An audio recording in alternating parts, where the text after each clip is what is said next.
This video is brought to you by War Thunder. An Air India Boeing 787 lines up on the runway in Ahmedabad. 9 hours to London ahead. Air India 171, clear for takeoff. The plane is cleared for takeoff and it accelerates down runway 23. But seconds after takeoff, something inside the cockpit goes terribly wrong. Why did you turn it off? I didn't do it. And the flight is doomed before it even climbs out of sight. To understand what really happened, we've built a full 3D reconstruction of the final moments. We've recreated the city, the airport, the crash site, and the aircraft's trajectory by stabilizing and matching every frame of available footage. And we found something interesting in the simulation that doesn't match what the prelim report says happened that day. This is a reconstruction of Air India Flight 171. It's 12:30 p.m., 12th June 2025, Ahmedabad. Boarding begins for Air India Flight 171 to London Gatwick. This is one of just 5 weekly flights connecting Gujarat to the UK's huge Indian diaspora. On board today are 230 passengers and 12 crew, business travelers, students, and entire families. But this plane will never make it to London because by 1 p.m. the cabin doors will close and by 1:40 the aircraft will be gone.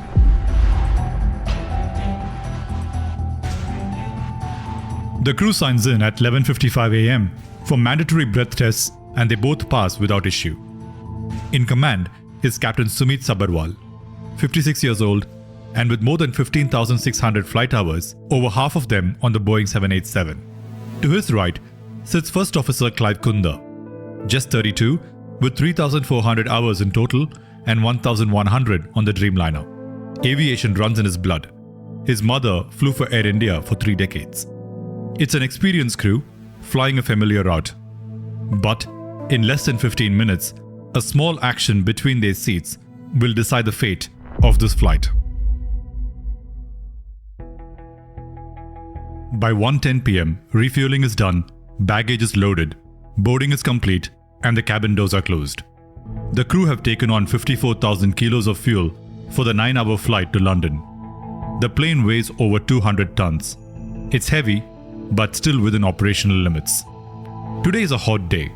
The temperature is 36 degrees. Hot days like today make the air thin. There are fewer air molecules available to lift the wings, and there is also less oxygen for the engines to use as well.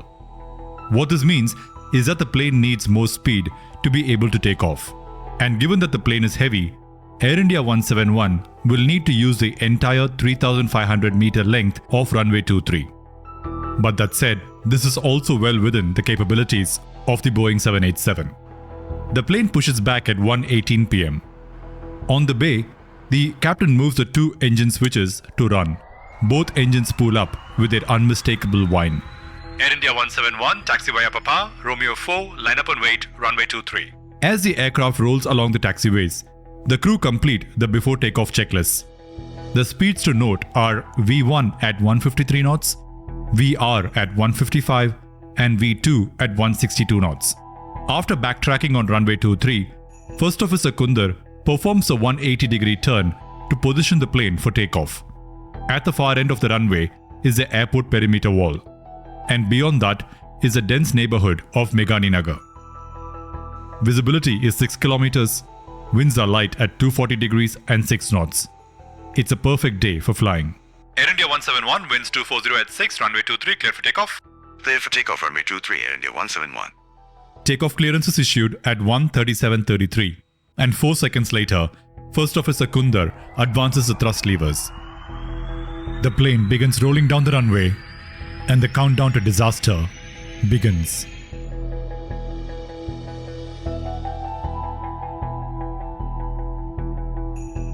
What you're about to see is a detailed 3D construction of Flight 171's final moments, recreated second by second, frame by frame. This is Sardar Vallabhbhai Patel International Airport here, built in 1:1 real-life scale. This is runway 23 here, and the crash site is 1.7 kilometers away over here.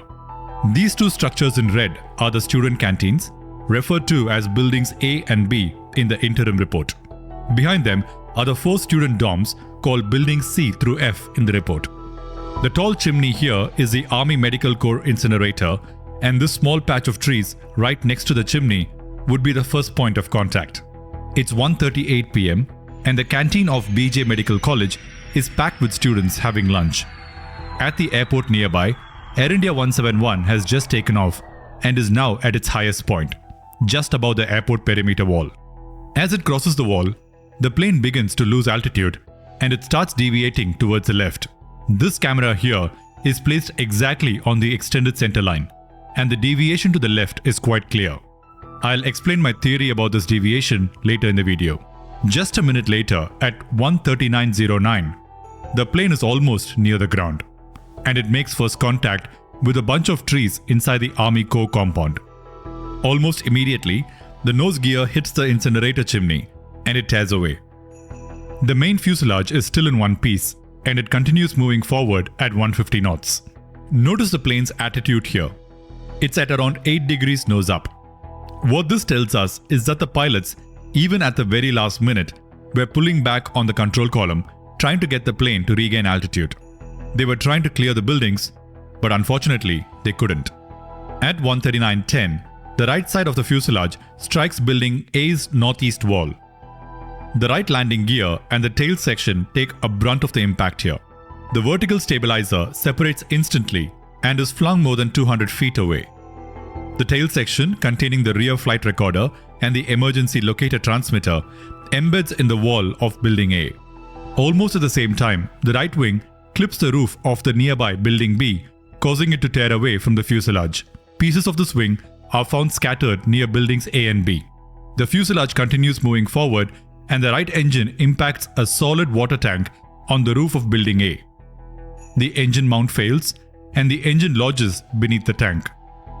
Most of the right side of the plane is now gone.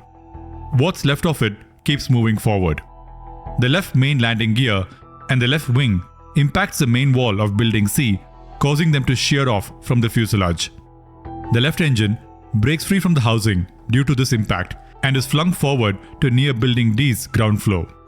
Since the plane was full of fuel, the impact causes an almost instantaneous explosion, reducing a perfectly functional aircraft to mere fragments within 2.5 seconds. So this is the crash sequence. But the big question is, what really happened during the takeoff phase that caused the plane to crash? And we have simulated that frame by frame as well.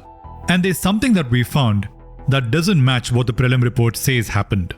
But before I show that to you, let's pay some bills with a quick word from this episode's sponsor. War Thunder is the most comprehensive vehicle combat game ever made, and it's available free on PC, consoles and mobile devices. With over 2,500 tanks, planes, helicopters and ships from 10 major nations, ranging from biplanes of the 1920s to modern fighter jets, War Thunder offers something unique for aviation enthusiasts like you to immerse yourself with highly detailed vehicles, realistic graphics and authentic sound effects. There are no simple hitboxes here. Every aircraft is intricately modeled down to individual components. Engines, fuel systems, control surfaces all behave like their real-world counterparts. In War Thunder's X-ray view, you can see precisely how damage affects aircraft systems, which components fail, and what leads to loss of control. The game offers 3 distinct modes for every type of player: arcade mode for fast-paced action, simulator mode for the ultimate realism challenge, and realistic mode, which strikes the perfect balance. Join over 95 million players worldwide in discovering why War Thunder is simply the best game for fans of military and aviation history. You don't even need special hardware, you can fly any aircraft with just your mouse and your keyboard. War Thunder is also available on mobile now for iOS and Android, with the same massive multiplayer battles and vehicle variety. Play War Thunder for free today using the links in the description below. New players and the ones who haven't played in the last 6 months on PCs and consoles that sign up through my links will receive a massive bonus pack with premium vehicles, silver lions, and 7 days of premium account time.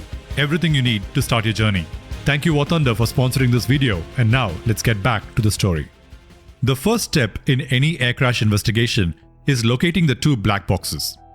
The Boeing 787 carries 2 enhanced airborne flight recorders, one mounted on the front and the second mounted in the tail.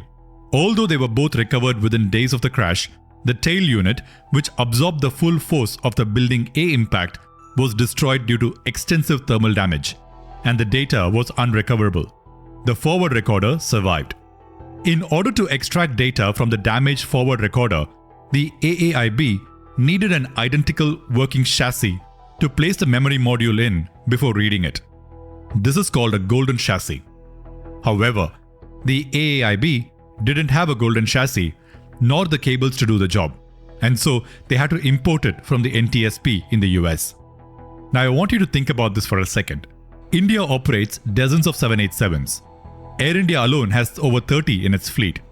Yet, the country's Aircraft Accident Investigation Bureau doesn't have the ability to download data from a flight recorder of one of the most common aircraft types in the world. Make of that what you may. Okay, so now it's time for the simulation. I've already mentioned that we found something that doesn't match what the prelim report says. But in order for you to believe the data, I need to earn your trust that the simulation is actually correct. And the best way to do that is to show you how we simulated the flight path. I had a lot of fun doing it, so whether you like it or not, I'm going to show you how I did it. We've already modeled the entire airport and the runway and the airplane in 3D. Now, we need to know what the actual flight path is. In order to recreate the flight path, we need to know how the actual AI-171 flew on that day. And for that, we'll use this CCTV footage as our reference. Problem is, it's very shaky. So to make it usable, we'll first need to stabilize it. I've done that using Photoshop, frame by frame, which gives me the actual position of the plane at every single frame.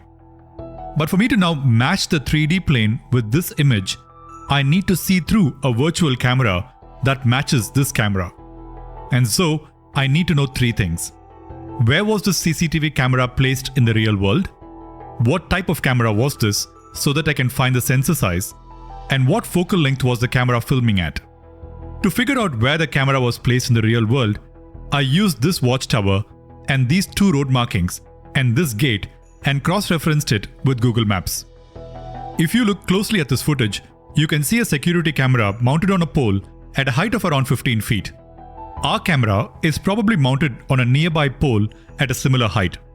I then used a tool called F-Spy to triangulate the exact location of the camera to right here. Second, I need to know what type of camera it is so that I can find the sensor size. Again, from this footage, we know that we are working with a PTZ camera.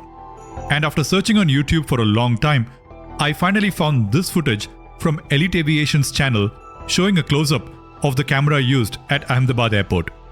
Searching more on Google, I found that the cameras used in Ahmedabad Airport is made by a company called Infinova, and the sensor size that they use is approximately 1/2 inches. The third unknown is the focal length, and getting that was the tedious part. Since this is a zoom camera, it could be anything. So, it was a manual process of locking the camera in place and playing with the virtual camera's focal length until the 3D environment matched the source footage. And once the camera was locked, I matched the 3D airplane at each frame with the position of the real AI-171 in the footage. And this gave me the reconstructed flight path. To validate the flight path, I used this second image, the rat photograph from the interim report. From this camera's position, I again have a good match with the ground plane, the background terminals, and this tower. And if I scrub through, you can see that the 3D plane almost exactly matches the plane in the image. We now have everything we need to know how this plane flew on that day.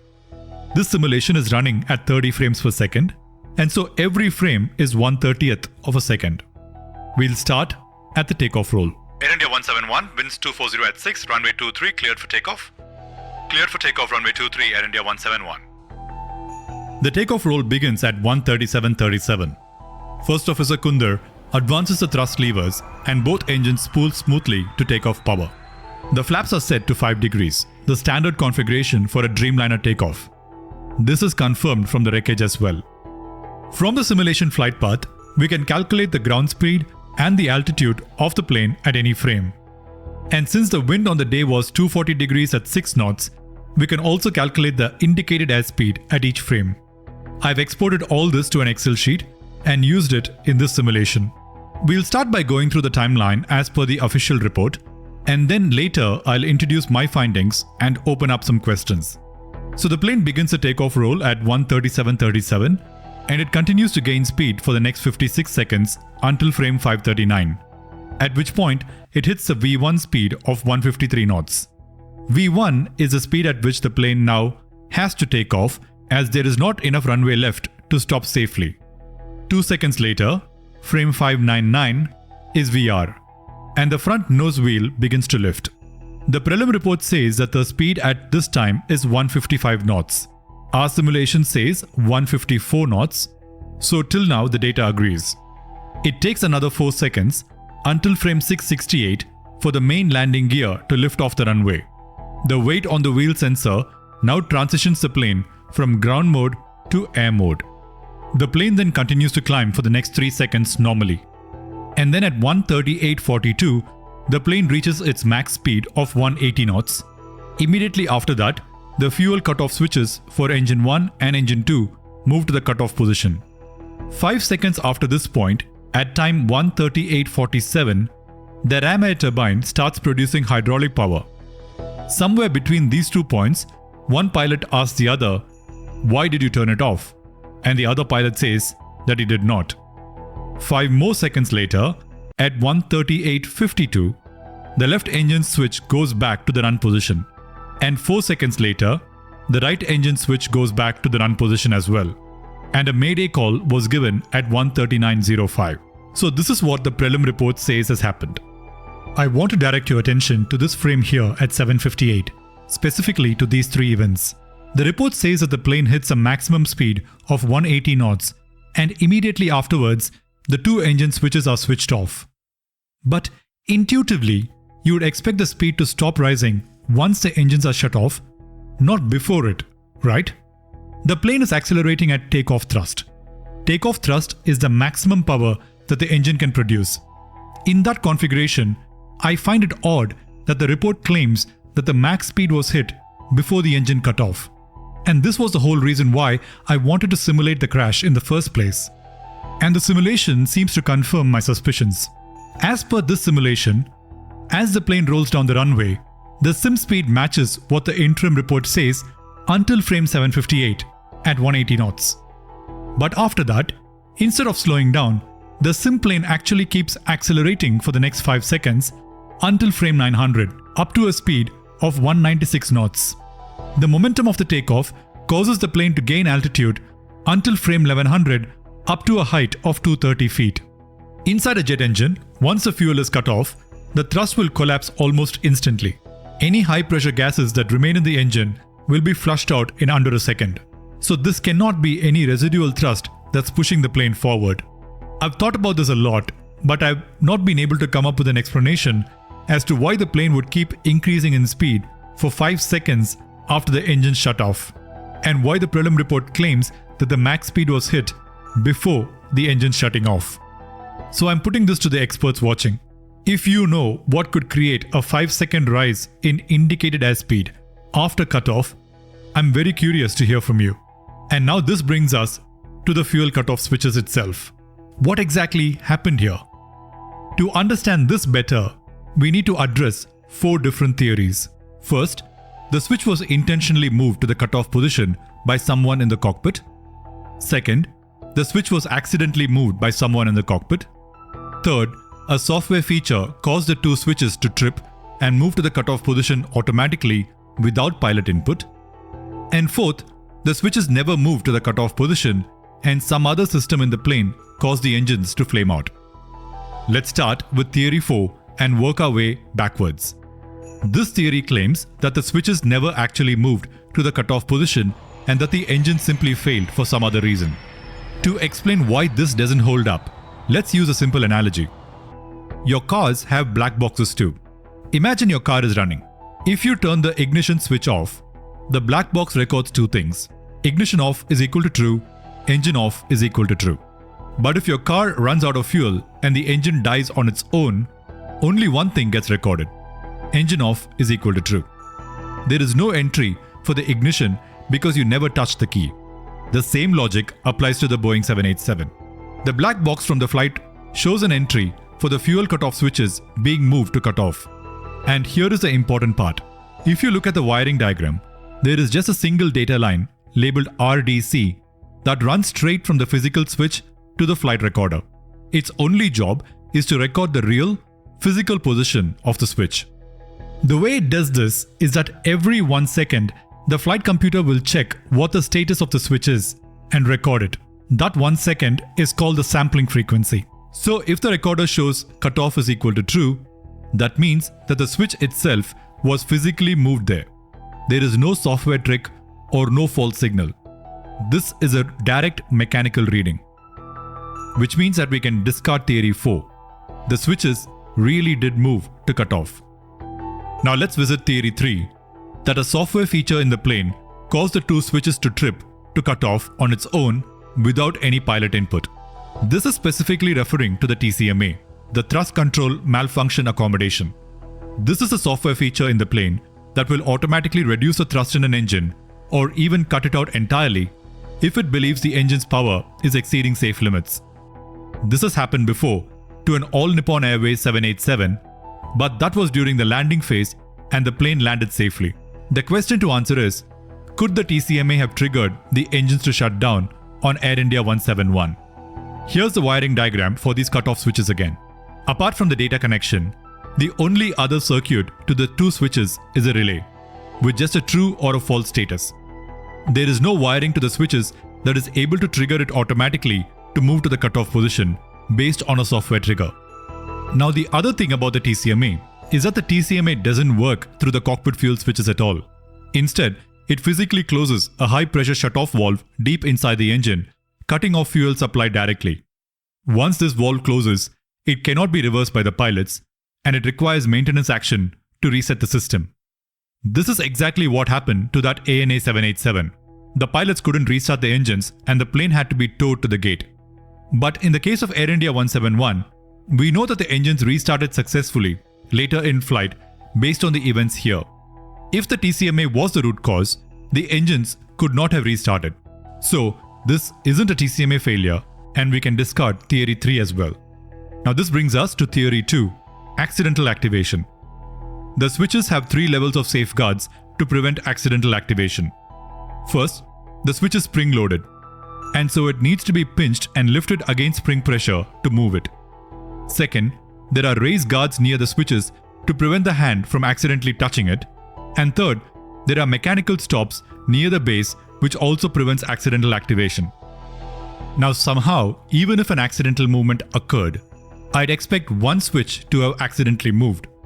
I struggle to see how both switches accidentally activated within a 1 second gap. So I'm going to place theory 2 as very unlikely. And this brings us to theory 1. The most prevalent claim in the media against this theory is that it is impossible for these switches to be moved manually within 1 second of each other. I am not sure where this theory began, because to the contrary, here's a video by Fahad Naim showing that it is definitely possible to do just that. This is the only theory that I have no arguments against. Let's also quickly discuss why the landing gear wasn't retracted, which seemed to be a main topic of contention in the media. For the landing gear to be retracted, the pilot monitoring needs to check for a positive rate of climb. This means that the pilot monitoring has observed that the plane is gaining altitude without issue. Only after positive rate of climb is ensured is the gear up call given, and the gear is then retracted. Now, if the first engine began to spool down at frame 758, and the plane at this time is just at 55 feet off the ground, this is just not enough time to verify that a positive rate of climb has been achieved. So gear up call would never have been given, and so the gear remained out for the rest of the flight.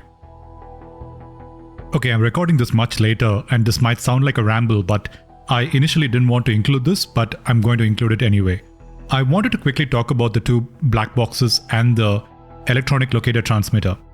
Now, the ELT is a device that sends out radio signals when there is a crash, and it is used by the rescue teams to identify where the crash happened. So look back to something like Wyngx 9525 or MH370. In those cases, they were trying to locate where the crash happened based on this signal. But in the case of Air India 171, the electronic locator transmitter just didn't work, and the prelim report just has a single line which says that the ELT never activated. If the ELT didn't work, there are two reasons why it might not have. One is that the pilots never armed the ELT. There is a switch on the top panel above the first officer where the ELT can be in an reset position, an armed position, or an on position. If the ELT is placed in the reset position, then it won't work. But it is quite unlikely that they left it at reset. The more plausible explanation is that the ELT is actually mounted right next to the rear black box, and the ELT suffered a very similar damage to what the rear black box suffered. What bugs me here is that the black box and the ELT are designed for one specific purpose. They are designed to survive a crash. This impact was a low-speed, low-altitude crash, and still, the black box and the ELT, whose only job it is to survive a crash, didn't survive. And I really want to know in the final report why that happened. This simulation is an honest attempt to piece together what might have happened on that fateful day, given the limits of the footage and the prelim report that is available to us. If anything, it was a learning exercise for me, and something I wanted to share with the community. Before we close, a quick thanks to War Thunder, who helped make this reconstruction possible. Remember, you can play War Thunder for free today using the links in the description below. New players and the ones who haven't played in the last 6 months on PCs and consoles that sign up through my links will receive a massive bonus pack with premium vehicles, silver lions, and 7 days of premium account time. It's everything you need to start your journey.